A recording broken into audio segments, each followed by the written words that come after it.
Welcome to this talk, Home Use of Neuromodulation, Challenges and Opportunities. My name is Baldur. I'm the founder and CEO of PlatoScience. Thank you for having me virtually. I'm very sorry that I could not make it, but I'm locked in Australia right now. First of all, have you ever heard of snooze? Snooze is a very old neuromodulation technique from Scandinavia, and I was very hooked on this for 15 years plus. From my army days until April last year.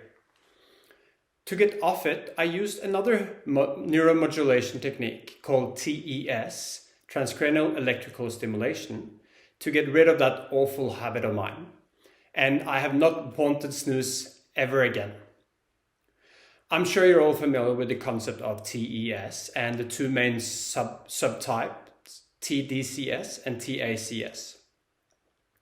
TES is a neuromodulation technique where a weak electric current is sent between electrodes placed on the skull. It's in no way a new technique, but the research, especially in TDCS, has grown rapidly over the last 20 years. And so far it has looked more like the picture you see on my slide, but it doesn't have to. It can also look like this. The most important thing to me about TES is that it is a very mild technique with an extremely good safety profile, which makes it a very good candidate for at-home use by consumers. PlatoScience is not the only company who has taken advantage of that, and we introduced our first headset back in 2017, the PlatoWork 1, and right now we have the PlatoWork 2.0 in the market since 2019.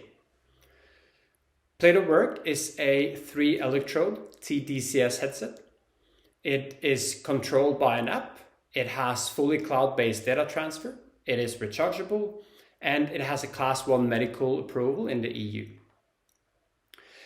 As a company, to quickly overcome all the challenges with moving out of the lab, we actually started our project more focusing on consumer performance, and what we wanted to achieve was to quickly grow the product volume and thereby being able to work quickly with user experience. And we focus mainly on healthy individuals. And thanks to this, we have so far clocked 64,000 plus sessions of neurostimulation at home in about 7,500 hours of stimulation. More recently, we have changed our focus and started working with providing our service as a tool to support clinicians treating depression and addiction, as there is now level A and level B evidence for depression and addiction amongst other application domains. Of course, as the CEO of PlatoScience, I very strongly believe that at-home usage of TES neuromodulation will, over time, become a very common way to treat a number of cognitive conditions. But first, there are 3 very important challenges, but at the same time, something I see as opportunities for us to overcome. First of all is the question of on-demand repeated sessions. A lot of the studies that you will find on TES, TDCS are based on few sessions in a lab, and it is still a big question, how well does that transfer to continuous on-demand at-home usage? The other big question is the issue of state dependency. So it is widely accepted that the effect of TES is dependent on the already ongoing activity in the brain. And the big question is, how much better will the results potentially be if we actually use techniques to induce those type of states in combination with TES. And the last topic is the question of individualization. So it is also very established that the effects you get from TES are very dependent on your individual differences. There's a wide range of reason to this. And we do need to get more knowledge about how to control for this in a home environment. So to go through the 3 different ones. First of all, the idea of giving people a headset they can use at home to treat something, to me, makes a lot of sense. And right now, if you look at the studies that have been done and the studies that are actually underlying the level A and B evidence, most of these have been using types of triggering mechanisms to induce the situation that you want to treat. So for instance, if you have a strong nicotine addiction, the studies wouldn't wait for you to get a craving. They induce a craving and then give you the TES. What is one of the fascinating things with at-home usage is you can actually let people use the device when they feel the strong craving. And this might radically change the results that we see.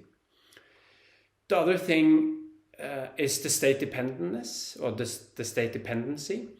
And here it's more a question of how can we best induce the type of states that the brain are in. And most of the studies that you'll see in TES are done without any type of intervention. So you actually have depression studies where people are just sitting in the lab with a headset on repeatedly. And it's quite interesting to me, because if it works to have TES without doing anything, when we know it is state dependent, how much better effect could we potentially get when you combine it with other things like cognitive treatments? Finally, the individual differences. This, I believe, is the biggest criticism that is normally given for TES. And in my perspective, this is a topic which is very hard to approach only in an at-home context. What we have done in PlatoScience is we do something we call crowd science, where we try to collect data from our users at home. For instance, we do mood rating and look at what time people use them and their own success ratings. But we also do lab studies together with our university partners in Maastricht, where we look more at which other type of markers could be used to increase the individual details in the type of stimulation and the electrode positions that we use. The last thing I want to quickly touch upon is the question of regulations. It actually used to be a little Wild West because there were none.